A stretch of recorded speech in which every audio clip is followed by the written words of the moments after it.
Alrighty then. Continuing on this week, we're going to talk about using categories. So, what does that mean? Let's open it up and check it out.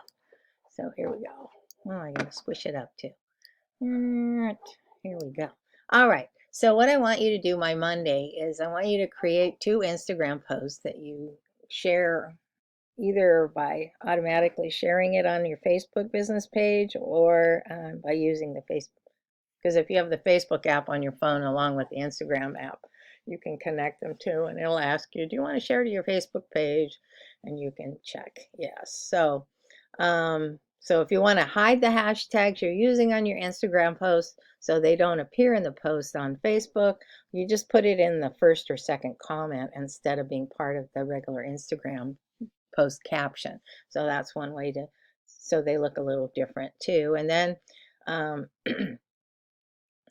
I want you to tell me what you posted for that. But then for your second post for this week, which would be B, I don't know why I have 2 written there. But anyway, I want you to explain what kind of categories you would use if you had a blog or vlog or podcast or webinar um, to help stay organized and reach out to your target audience. Because if somebody comes on and happens to see one of your blogs and reads it or posts and comes to your blog to read it, you want to keep them on there. That's the whole idea. That's why you're writing captivating posts, because you want to pull people in and get connected, build connection with them.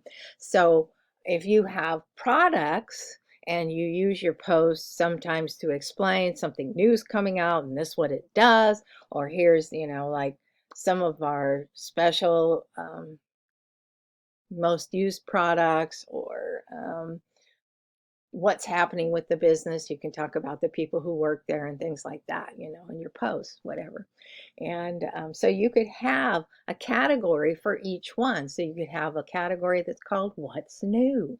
Say you're an artist or something and you're sharing your work. You can show what's happening, what I'm working on now, and you can show, have people see as you're working. You can put in little, maybe have a post with a little video in there that explains, how you're doing something. Because with art, people are interested in how somebody got from point A to point Z making their product, their artwork, right? Because sometimes I look at stuff and I go, wow, that's really cool. How'd they do that?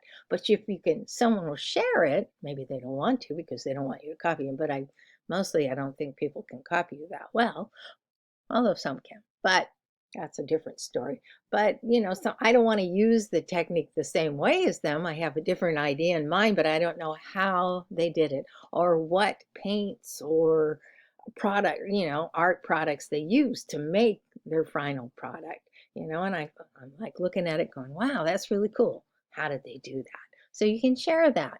People like that and they'll connect and follow you. And then the more people follow you, the more your reach expands. So that's all step-by-step thing, and then again, if you have, we just had this event or we have this upcoming event and you explain about it in your post, right? Upcoming events. So people can see what you're doing or where you are or what you serve if you're a food truck. These are the things we food and our types of foods that we serve when we go out, and why we serve it, and anything to build interest in your business. Share it on your posts. That's an ideal reason to have a blog, because you can have a little bit more room to explain what's going on. And not everybody's going to look at it. Not everybody likes to read. I get that. But 3 to 5 paragraphs is not too long to read.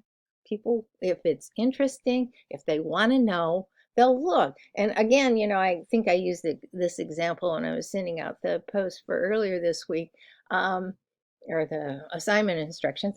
If I know there's times that I've gone because, there'll be something listed, this great cookie recipe, or actually I found a really cool pie recipe, right? It's an apple pie with caramel sauce made, and it's supposed to be put on the outside, but I put it on the inside. So I've changed it, but I really like it. It's like the best apple pie I've ever eaten.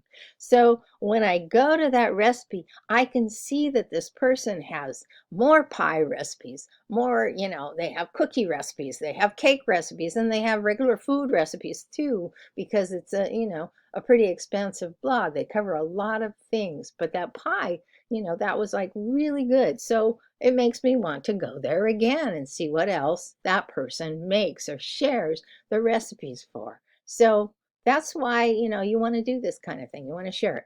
Anyway, add a screen capture of your Instagram or Facebook post that you did. Add that to the second blog post, or you can make a separate one. And then make sure to follow your classmates on Facebook or Instagram, and read and comment on your group members' blog posts that they add about adding a personal touch on a business blog. And then tell me the blogs you commented on, because it's really good when you read each other's posts, because you learn a lot more than you just can learn from me, because everybody has a different perspective. And that's what I love about this class. And that's what I grade you on.